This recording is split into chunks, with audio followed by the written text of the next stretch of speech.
Imagina esta escena. Estás en una reunión con un cliente importante. Todo va bien hasta que alguien te pregunta, So, what do you do? En ese instante, tu cabeza se llena de dudas. Digo, I work on, o I'm working on, o I am work. Y mientras piensas, el momento se esfuma un poquito. Dominar los tiempos presentes en inglés, el presente simple y el presente continuo, parece básico, pero en contextos profesionales puede marcar la diferencia entre sonar inseguro y sonar estructurado, claro y profesional. En episodios anteriores ya hemos trabajado en detalles que parecen pequeños, pero que tienen un gran impacto. En el episodio sobre adjetivos y adverbios, vimos cómo elegir la forma correcta transforma completamente el tono de tu mensaje. En el episodio sobre negación, exploramos cómo decir no con claridad y diplomacia. Hoy vamos a dar un paso más.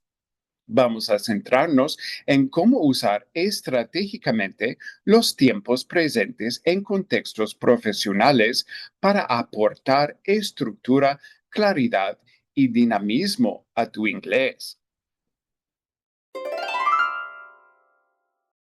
All right, let's dive in.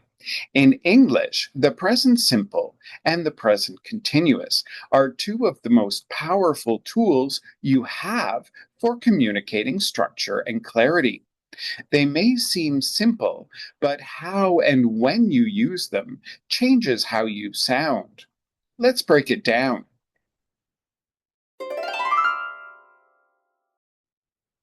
We use the present simple to talk about routines, responsibilities, general truths, and fixed schedules. It's what we use to describe roles, functions, or what we normally do. Here are some examples. I manage a team of 5. Or, we usually hold meetings on Mondays. Or, our company offers consulting services. When you use the present simple, your message sounds solid and structured. You're describing facts, responsibilities, or systems, not what's happening just today, but what's true in general. Using present simple gives weight and structure to your message. It signals permanence and clarity, which are crucial in business settings. Now let's talk about present continuous. We use it to talk about actions happening right now, temporary situations, current projects, or processes that are evolving. Here are some examples. I'm working on a new marketing strategy this quarter. Or, we're currently negotiating with a new supplier. Or, our team is growing fast. This tense communicates movement, progress, and immediacy. It's perfect for updates, temporary changes, or anything that's in progress. When you use the present continuous intentionally, you sound dynamic, involved, and engaged in what's happening right now.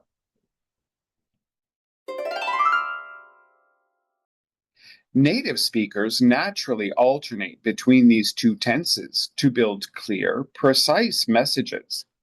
Let's look at some side-by-side examples. Here's the present simple. I lead the HR department. Present continuous. I'm leading the onboarding project this week. Present simple. We offer 3 pricing plans. Present continuous. We're offering a discount this month. Present simple. She works in finance. Present continuous. She's working remotely for now. See the difference? The present simple establishes structure. The present continuous adds movement and context. And here's something important. You can't just swap them without changing the meaning. You shouldn't say, I work on a new strategy this week. You should say, I'm working on a new strategy this week. In that example, I work on sounds like a permanent responsibility, not a temporary project. The continuous tense communicates the real situation much more accurately.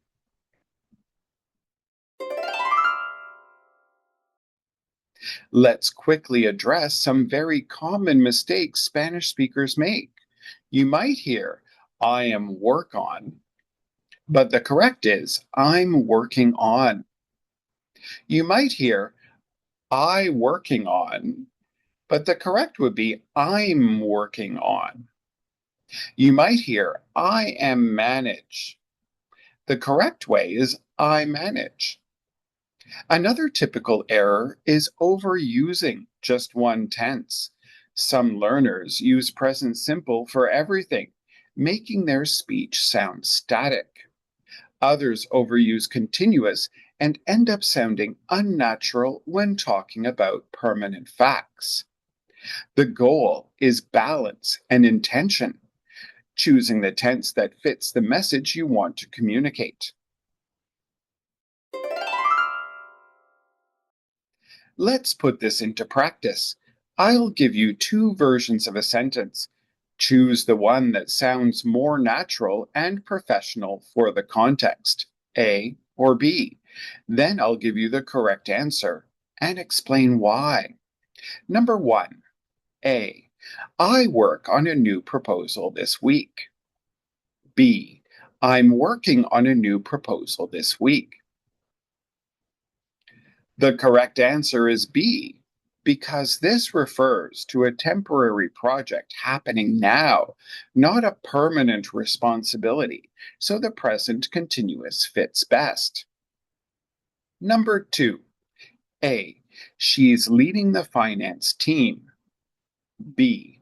She leads the finance team. The correct is B.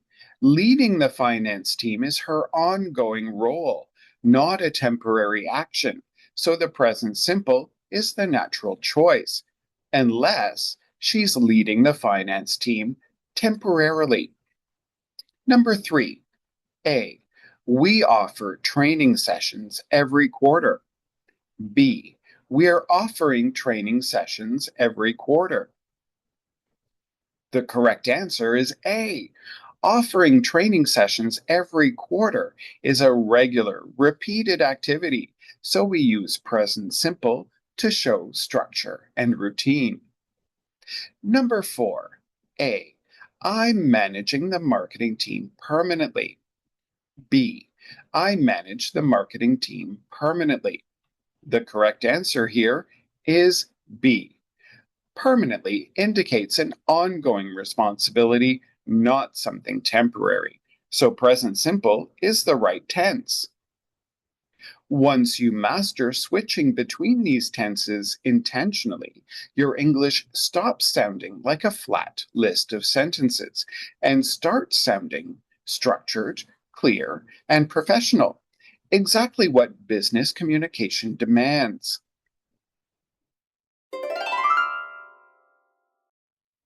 Dominar los tiempos presentes en inglés no se trata solo de memorizar reglas.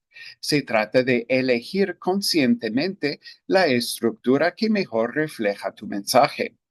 El presente simple para roles, hechos y rutinas, y el presente continuo para acciones en progreso y situaciones temporales. Cuando sabes alternar entre ambos con naturalidad, tu inglés gana claridad, ritmo y autoridad. Si este episodio te resultó útil, suscríbete al podcast para no perderte los próximos episodios de Grammar Power, Inglés Real para pros. Y si quieres practicar más, puedes solicitar el documento Adéntrate en el episodio con ejercicios adicionales visitando beingles.ca y enviándome un WhatsApp para pedir el documento. Gracias por escuchar. Nos vemos en el próximo episodio.